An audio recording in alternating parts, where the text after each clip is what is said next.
It all started on a chilly Friday night in Chicago. The wind was howling through the windows of our apartment, and my husband, James, looked at me with those familiar brown eyes that once made my heart flutter. He was quiet all evening, unusually quiet. After dinner, as we sat on the couch sipping hot cocoa, he finally turned to me and said, "Emily, I need to tell you something, but please promise me you'll listen with an open heart." I nodded. "Of course, James. What's going on?" He took a deep breath. "I have a wish, and it might sound strange, but I want you to say yes." My heart skipped a beat. "A wish?" I smiled nervously. "Okay, tell me." He hesitated. "You know my boss, Mr. Leonard Hill?" "Yes, of course. The one who promoted you last year." "Yeah, him." James paused. "He's been very generous to me lately.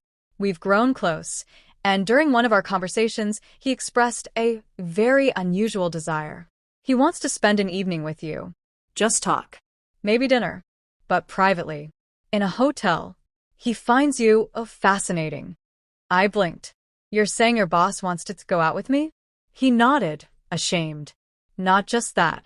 He wants to spend one night with you. And he asked me directly. I know how it sounds. But Emily, if you say yes, he's promised me a permanent promotion, a raise that could change our lives. I know it's wrong, but..." I stood up, shocked, confused, and yet strangely calm. "And what do you want, James?" "I want what's best for us," he said quickly. "And yes, it bothers me, but I trust you. You're my wife." I couldn't sleep that night. I kept thinking, was this a test? A trap? Or was this the real face of my marriage? But by morning, I made my decision. I walked into the kitchen and said quietly, "Fine. If this is what you want, I'll do it. But only once." James looked at me in disbelief. "Are you serious?" I nodded. "I'm doing this for you, not him." 2 days later, a black Lincoln pulled up outside our apartment. I wore a simple black dress, nothing flashy. James walked me to the car, his hands shaking. Mr. Leonard greeted me with a charming smile, like he'd just won a lottery. The hotel was one of the best in the city. The Drake Hotel, elegant and hauntingly silent. We were led to a luxurious suite on the 17th floor. The room had a view of Lake Michigan, and everything felt surreal. Leonard poured us wine. We talked. He asked about my life, my dreams, how I met James. He was charismatic, but I kept my distance.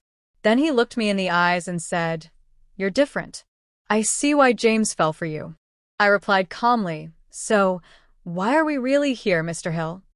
He walked closer. "Because I want to see what love means when it's tested. You're brave, Emily. Most women would have said no." There was silence. And then he leaned in. But I turned away. "I'm sorry," I said. "I can't do this. I came here thinking I could handle it, but I'm not for sale. Not even for James." He looked shocked but said nothing. "I'm going to sleep now," I added, walking into the bedroom. Alone. That night, I lay in bed thinking of the man I married. The man who traded my dignity for money.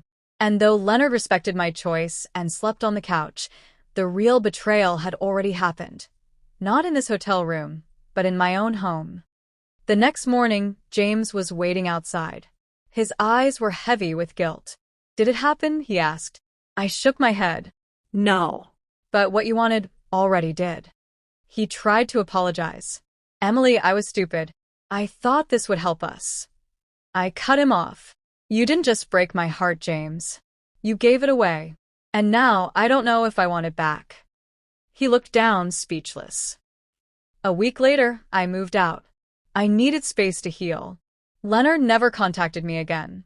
As for James, I heard he didn't get the promotion. Turns out, Leonard wanted someone with loyalty, not weakness. And me?